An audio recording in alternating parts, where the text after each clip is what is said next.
Yo, can I at least get to the stage before my 10 minutes start? My favorite thing that you guys didn't see was when the young lady was doing, I don't know, you guys were stretching. So the guy who was miking us up, he ran and put the mic down and he's like stretching. It was very good to see. Thanks, everyone. Hi. Thank you for attending the Nedbank IMC conference. It's our fifth year doing this, and it's so great to be back in person. So when I got this brief from Dale, I thought to myself, who the hell wants to hear what Kensi thinks, really? So what I decided to do is actually, and this is in the context of continuous learning, is share some insights that I've either learned or been reminded of by the Nedbank marketing team this year. I'm going to try to achieve the impossible and share these 10 insights in 10 minutes. So the first one I'm going to start with is from one of our marketing managers, Solomzi Zimba. And his insight was, get the basics right. That feels pretty obvious, right? But let's think about it. Often campaigns or initiatives don't always go to plan because either the brief wasn't clear or our channels of communication were not effective, resulting in misalignment and often angst in the system. And I think it talks a little bit to what Bompume was speaking about earlier on. This is really about making sure our briefs are excellent, there's clear communication, and ensuring that everyone is on the same page and are aligned on the objectives at hand. It seems basic, yet it's essential, and we need to be reminded of the basics sometimes. Lynn Peter, who's our staff engagement and communications manager, shared the following: keep growing and learning. One of the things that people ask me when I recruit is, what do you look for? I look for curiosity. I consistently impress on my team that you're actually in charge of your own career. If you're waiting for someone to say, here's a job, you will wait for some time.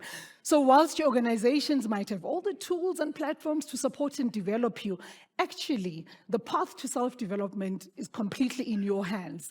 We can all be lifelong learners, and there's something I believe to be learned from every member of your team, every stakeholder that you engage with, every agency, and indeed, all our clients. Joanne Isaacs, who's our head of strategic comms, please don't recruit my people. I don't know why. Don't know why I'm doing this.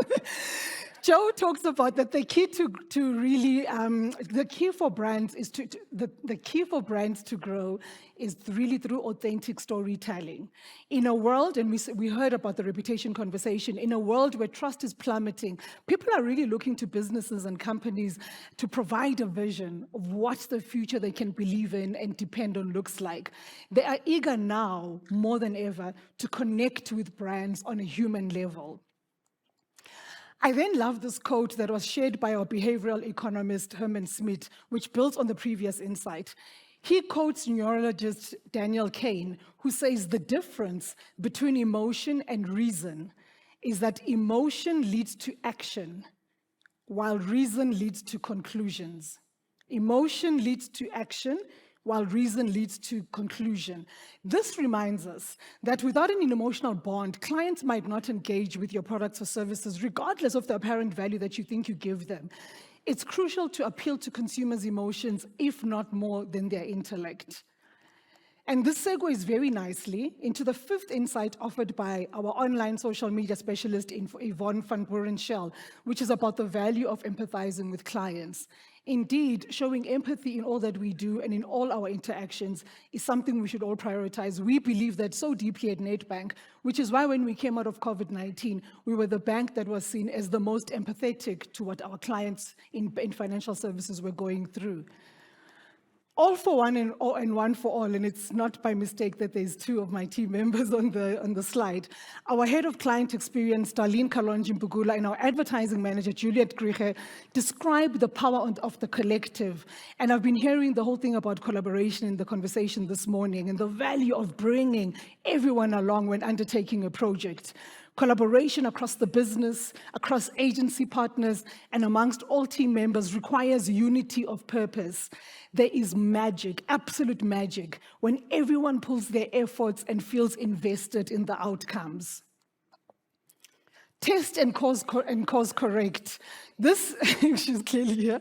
This insight was shared by our digital marketing manager, Sumeya Musa, and it resonates very much with our strategy at Nedbank. We have seen the value in being adaptive and iterative. We're not afraid to try out new things. We're not afraid to play and to learn, as we did with our Roblox games. It was lovely to see Roblox come up, and for a bank to go in, and we did a game called Chowtown. We've explored in the metaverse with Ubuntu Land. These are opportunities that allow us to test our thinking and assumptions, to take what worked and dispense of what doesn't work. On-the-ground experience has proven to be an invaluable asset to Nedbank's Executive Head of Marketing Strategy, Tebogo Motsipe, who says an unplanned stint right at the start of his career during a graduate program holds insights he still leans on. So it doesn't matter, the role might not be right, but actually being on the ground doing something will actually stand you in good stead. He says that the communication skills, time management, resilience, rejection holding, that he obtained then have remained guiding principles in the marketing strategy area that he leads. And then from a brand consistency perspective, Buli, who's our executive head of retail and business, I mustn't forget, of retail and business banking marketing. She says actually the danger for brands when they grow and scale up is that they lose their brand integrity by fragmenting the brand to the point of losing that which originally made it great. And this is especially true when you enter into new markets, as you have to take into account nuances of cultures and the environment that you're entering into. And she speaks about a brand that has really managed to take this brand transfer exceptionally well, is South African-born Nando's brand. In fact, what I'm going to do, Nedbank Place, because Nando's has been mentioned so many times, he's paying for 50% of this conference. He doesn't know yet. From the signposts at the door to the corporate identity, the African-inspired deco, the famous typeface font, the experience of the brand Nando's is consistent whether you're in Joburg or Jamaica. And because of this, the brand is trusted. And let's be clear, brand trust is a profitable metric that directly impacts your bottom line. The last insight I'm going to share today is from our digital marketing manager, Keketso Magabe. Keke shares the vitally important lesson of playing the long game of brand building while meeting the short-term milestones that are our bread and butter. She sums this up by saying, sales is our duty, but brand is our legacy. And the point is you've got to do both. Keke, let's get a round of applause for that. So in closing, our role as marketers is to really take our place at the board table and to earn the trust and buy-in of the executives across the business for all the things that we want to do from a marketing perspective. I really hope that these insights that have inspired me this year, that come from my team, really resonate and inspire you to ensure that you position the tangible value that we add to the businesses that we work on and those that we operate in. Guys, it's not rocket science, to be honest, but it does take deliberate execution if we want to win in the market and if we want to make sure that we leave brands with a legacy that will go beyond us. Thank you for having me.